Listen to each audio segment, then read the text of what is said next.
underneath the thing. I don't care, because Yes. we've had it for 6 years and we haven't ran it yet. And that is good. See? We have to leave. This story isn't just a small discovery. It's a blast that will shake the entire Beets empire. Because what Kevin Beets discovered in his latest survey wasn't a random anomaly, but a 100-foot-long secret tunnel with density readings 7.8 times higher than normal soil. This is the same signal found in old sealed vaults. And the most surprising thing? Tony Beets had conducted 47 digs at the same spot over the past 10 years, but no one had spotted this tunnel. The day was going on normally, but the ground scanner suddenly showed 32,000 metal pulse spikes. Such high readings are only found when bulk metal storage is hidden beneath. Kevin scanned again. The numbers jumped to 40,000. The crew's faces froze. This isn't natural. There's something huge down there, Kevin said. When Kevin opened the shaft, he found a passage with walls as smooth as laser cut, human-made, not with modern tools. Once inside, the air temperature dropped by 11 degrees, and the moisture level machine recorded 91%, the exact same pattern found in ancient treasure vaults. The biggest shock? Inside, the sonar detected a massive object, a 27-foot-long metallic chamber whose weight index showed a density equivalent to approximately 80 kilometers in gold. This wasn't a small motor part or scrap. It read like an entire gold stockpile. When Tony learned that Kevin had claimed this find first, the entire Beets camp exploded. Mining board records show that if this tunnel turns out to be of historical origin, the gold will officially be considered a finder's claim, a victory for Kevin and a major defeat for Tony. What was really inside? Who built this tunnel? And why was it hidden for so many years? Be sure to watch the video to the end to learn the full truth. And yes, subscribe, because what's about to be revealed in the next update will change the entire story of the gold rush.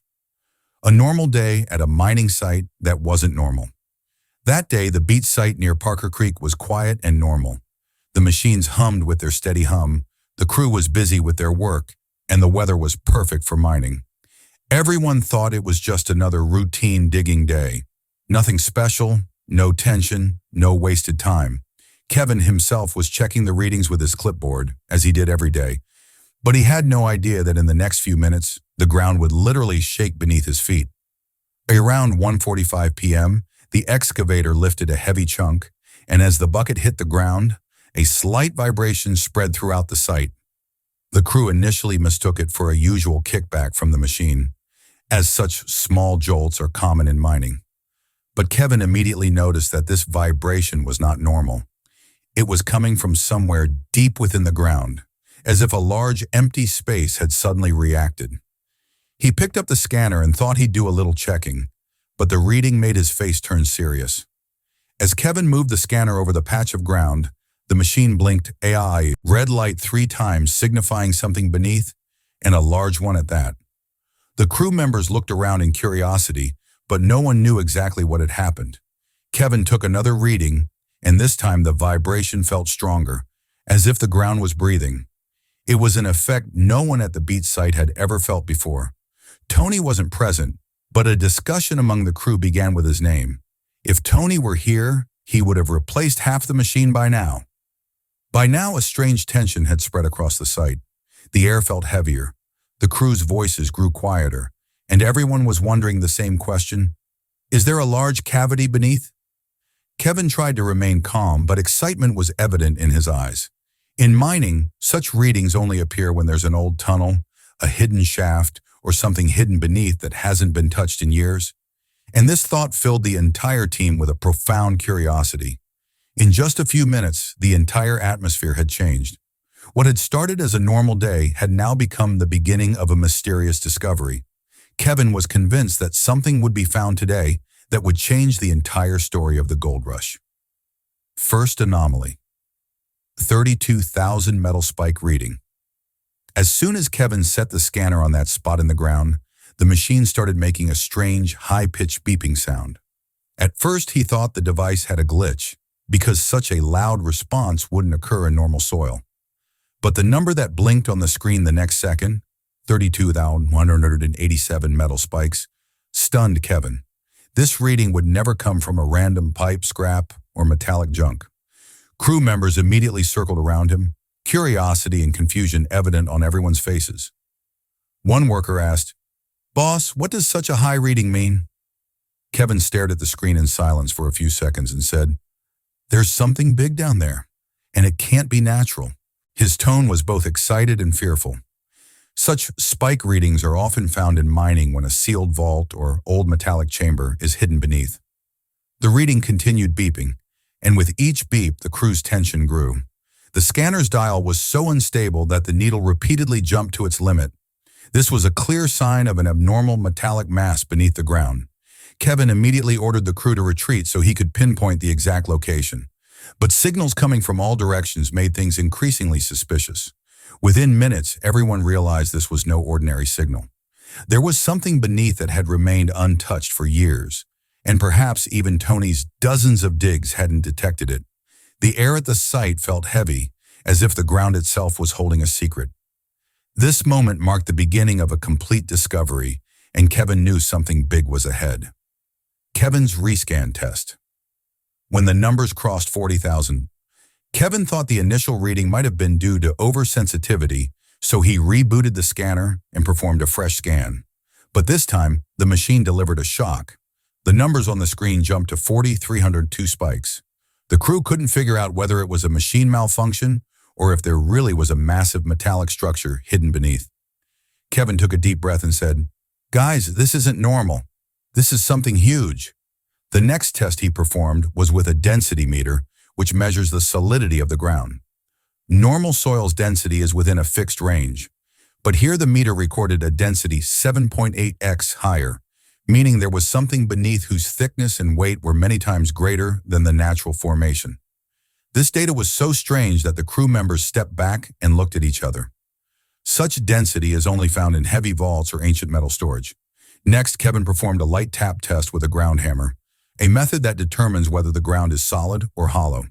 Upon tapping the point, a deep hollow echo came from within, as if there was a large, empty chamber beneath. The crew fell silent. This wasn't the sound of a natural cave. It sounded like an engineered cavity, as if someone had designed and sealed it many years ago. Finally, Kevin performed a depth line laser test. This test measures the straightness of vertical depth. Normally, a line in the ground wobbles, but here the laser was going razor straight, a clear signal that a perfectly shaped, human-made structure lay beneath. Kevin said in a trembling voice, "If this is the vault, it will be the biggest discovery of the decade." No one was joking around on site anymore. The crew was shocked, Kevin was speechless, and the biggest question hung in the air. The secret of Tony Beets' 47 failed digs, approximately 300 words. Tony Beets had excavated almost everywhere on this claim over the past 10-12 years. Official digging files show that in the same exact zone, where Kevin now found the anomaly, Tony had made 47 attempts, but each time either the ground collapsed, a machine error occurred, or the readings were so weak that Tony called it a dead spot and abandoned it. The crew always joked that this place is Tony's bad luck zone.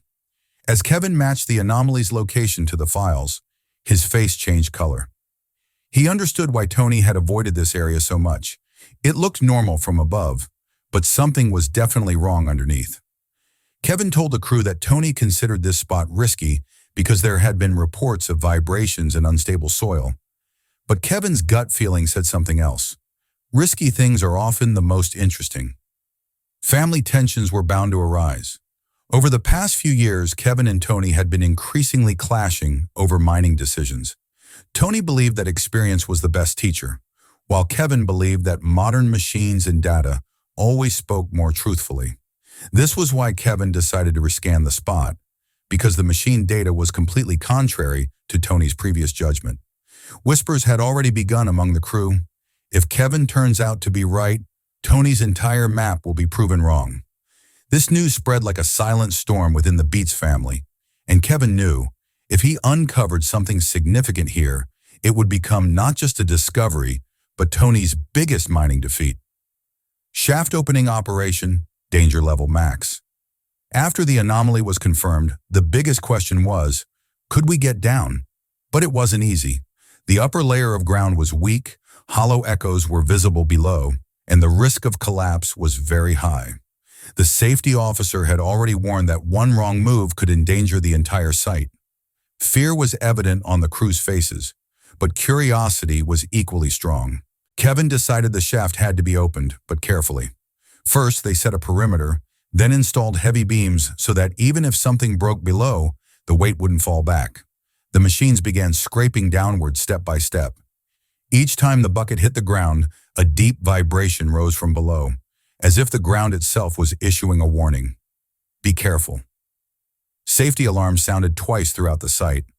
Once the soil shifted, the second time a large chunk suddenly fell. The crew panicked, and some workers retreated, but Kevin remained calm and gave everyone instructions. His voice was steady. "We're very close, just the last 6 feet." Finally, when the bottom of the shaft cleared, a dark, perfectly carved entrance was visible, so smooth that natural erosion could never have formed it. The entrance was so black that no one could guess what lay inside. The air was cold, and it had a metallic smell, the same characteristic found in old sealed chambers. The crew fell silent. Some workers took out their phones, others turned on their helmet lights. Kevin bent down, felt the edges of the entrance, and said, "Guys, someone thoughtfully built this tunnel. This isn't an accident, it's design." That was the moment that took the whole story to a new level. Now, this wasn't just an anomaly, it was a secret human-made tunnel, buried for years and exposed for the first time today. Inside the tunnel, 11°C temperature drop and 91% moisture. As Kevin shone his helmet light into the tunnel, he first felt a chill, so cold that his breath came out as a light fog. The surface temperature was around 20°C, but the meter inside the tunnel read 11°C. This sudden drop is rare in a natural cave, but it's a common signature in older sealed vaults. The shock was evident on the crew's faces. The walls were laser smooth, as if they had been machined, but the pattern looked as if the work had been done decades ago. There was no natural roughness in the soil or stone. A steady moisture layer was also visible throughout, and the humidity meter read 91%, which is typical of sealed underground chambers, where air remains trapped for years. This clue alone was enough to indicate that the tunnel had been untouched for a very long time. Some old wooden support beams were also found in the tunnel, half rotted, but their placement was very strategic. This was a clear indication that this passage was human-made, and the construction was done by someone who understood underground engineering well. There was also a metallic heaviness in the air, the same smell that is found around a gold vault, as pure metal environments emit a distinctive odor with humidity. The markings were also strange. Some symbols on the walls appeared to be hurriedly drawn. There were no exact shapes, but they looked like directional arrows. Kevin carefully turned the flashlight and said, "Guys, this isn't just a tunnel. It's some kind of route, and there's been an attempt to conceal it." This was the moment the crew first realized that something big was beneath. Very big. Unnatural engineering mystery. Now the real question was, who built such a perfect, clean-cut tunnel? Theories began to circulate among the crew. The name of old miners was the first to come up, but Kevin immediately rejected this possibility. He said, miners of the 1900s simply didn't have such precision-cutting tools. The laser-smooth walls and perfect alignment looked like those of a modern engineer, but the metal readings pointed to a much older material. This contradiction itself hinted at a larger mystery. The second theory was smugglers. Was this tunnel part of a hidden gold route? Canadian smuggling history mentions underground passages, but such perfect measurements are rare. Smugglers usually built rough tunnels with uneven walls and quick exit points. Here the walls were perfectly symmetrical, as if someone had worked from a blueprint. The third and most scary theory, was this the work of a secret organization? Some of the markings were cryptic, the beams were pre-measured, and the tunnel extended in a specific direction. Such patterns are often found in old European vaults or ancient storage chambers. Kevin raised the question of whether this was the work of a group with a deep history in mining or treasure storage. And then came the most unsettling possibility. Could this tunnel be even older? How could such perfect construction have been possible without modern machinery? Did someone develop this claim decades or centuries ago? And if so, then the gold buried beneath might not be the work of a modern miner, but of an ancient civilization or hidden network. The crew fell silent because the possibilities were both dangerous and priceless. Kevin uttered a line that froze everyone. Whoever built this tunnel had both knowledge and reason, and that reason was about to become the Beets family's biggest discovery today. Sonar shock, 27-foot metallic chamber. Detect Kevin set up a sonar device in the deepest part of the tunnel to get an accurate map of the massive structure hidden inside. As the machine began scanning, a strange shape appeared on the screen, first blurred, then gradually a clear outline. The entire crew leaned toward it, as if watching the climax of a movie live. And the next second, as the full scan completed, a massive 27-foot-long metallic chamber appeared on the screen. This wasn't a small box or a random scrap. It was a complete, sealed vault-like structure. Its walls appeared thick, solid, and symmetrical. The chamber's depth and width were so perfect that anyone could tell it wasn't just storage. It was planned construction. The machine also performed a side-angle scan, and the signal was the same in every direction, a heavy, cold metal mass. The biggest shock came when Kevin calculated the weight index. The reading the machine gave was absolutely unbelievable. The metallic density reading was approximately equal to that of a gold mass in the 85 range. No one on the crew was speechless. Some workers literally stepped back, as if they couldn't believe that so much gold was buried beneath their feet. Kevin said in a trembling voice, "Guys, this chamber isn't empty. There's something very heavy inside." The lights were dimmed, and only breathing could be heard in the tunnel. Some workers' faces were pale, and others' eyes were shining with excitement. This was the first time everyone realized this tunnel wasn't just hiding history, it was hiding a fortune. Kevin versus Tony, the biggest blast. When Kevin kept the sonar data to himself and didn't immediately inform anyone on site, tension began to build. Kevin wanted to confirm it personally first, as such a major discovery could completely shake family dynamics. But as word began to spread among the crew, it reached Tony.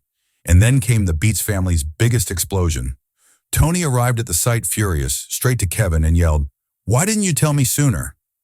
Kevin remained calm, saying he wanted to verify the readings first. But Tony felt it was a power grab, a way to hide the discovery from his own father. The crew silently watched the tension grow as Tony rarely got so heated. The matter escalated to a rights issue. If the tunnel turned out to be historical, the finder's claim would go directly to Kevin, not Tony. And if it turned out to be part of an active mining zone, Tony would become the legal owner. This confusion was only fueling the situation. Kevin repeatedly insisted that facts come from machines, not ego. And Tony repeatedly repeated, "This is my land." Tony demanded that the cameras be turned off because he didn't want the fight recorded on TV or in crew video logs. The moment was so intense that some workers turned off their helmet cameras, others retreated. The pressure of the gold inside the tunnel and family tension simultaneously made the air heavy. Finally, Kevin uttered the line that shocked everyone. "Dad, if you didn't find it after digging 47 times, maybe it was my destiny." Tony remained silent for a few seconds, and this silence was nothing short of explosive. Beets' family tension had reached its peak, and what was about to happen was going to be not just a gold discovery, but a father-son showdown. Legal twist: finder's claim versus owner's rights. After the sonar data surfaced, the biggest question arose. Who owns the vault? According to mining laws, two things matter. Who owns the land and who made the first discovery? Tony holds ownership of the entire claim, so he legally has surface rights. However, in the case of an underground hidden structure, the finder's claim rule applies, under which the first person to discover an unknown structure or underground treasure can become the primary claimant. Kevin's case was further strengthened because his scan and readings were documented. Date, time, and device logs were all recorded. He was officially the first locator of the tunnel. If this site were to be historically designated, that is, proven to be an ancient engineered vault, then according to government mining law, the finder's rights come first and the landowners later. Tony was furious upon hearing this, as it meant Kevin could legally claim the entire discovery. The crew also became divided, some with Tony because he's the king of the North, and some with Kevin because he discovered this hidden vault using modern technology. Legal experts also confirmed that if gold was found and the vault proved ancient, it could go directly to Kevin's claim. This possibility posed a direct threat to Tony's entire empire, because this discovery was becoming the most valuable find in gold rush history. Tony said bluntly, "I'm not giving this up without a fight." And Kevin said in a calm tone, "Dad, the facts tell the machines, not feelings." This moment transformed the father-son clash into a legal battlefield. The final vault door, first glimpse of the metallic gate. Legal tension was mounting, but the tunnel exploration didn't stop there. The crew had reached a deeper section, and sonic mapping was now revealing the exact gate location. Kevin set up his helmet light, and as he stepped forward, the tunnel walls suddenly began to narrow. The air grew colder, and the metallic smell intensified. This was a clear sign that they were very close to the vault. A few feet ahead, Kevin's flashlight fell on a massive metallic wall. This wasn't a simple gate. It was a thick chamber boundary, about 10 to 12 inches thick. It had strange, uneven locking marks, as if someone had sealed it in multiple layers. There were also faint hammer dents on the wall, as if someone had tried to open it, and then given up midway. Kevin placed his hand and felt the surface. The metal was surprisingly cold, as if it hadn't seen sunlight in decades. The crew installed a portable audio sensor, and as the device tapped the gate, a deep, hollow echo came from inside. It was the exact sound that indicates large metal storage behind sealed vaults. Some workers came forward in excitement. Others retreated in fear. As Kevin struck the tool on the lower edge of the gate, a faint cracking sound came from inside, a sound that made everyone freeze. All the lights flickered for a second at this moment, and the entire tunnel fell dead silent. The crew looked at each other and no one uttered a sound. Everyone thought, the vault is about to open. A moment like never before in gold rush history, and Kevin knew the opening of this gate would not only reveal gold, but also change the fortunes of the entire Beets family. As Kevin tapped the lower corner of the vault wall for a second, the entire tunnel trembled slightly for a moment. Helmet lights suddenly flickered, as if there were some invisible vibration inside.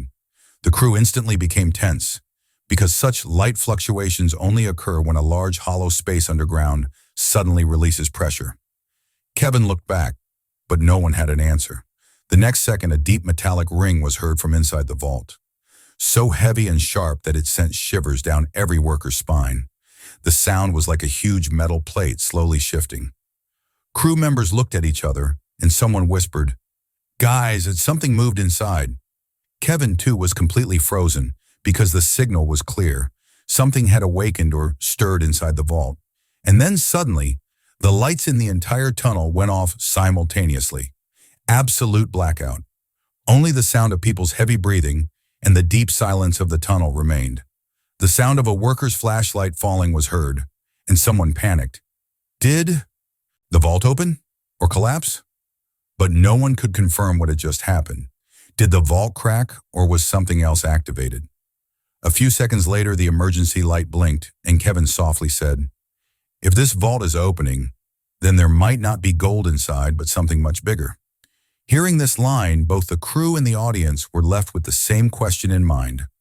What exactly is inside the vault? If you really want to know what the next twist is, what was revealed in the vault, and how it affected the Beets family, then be sure to subscribe, because the next episode is going to reveal the truth that Gold Rush never showed.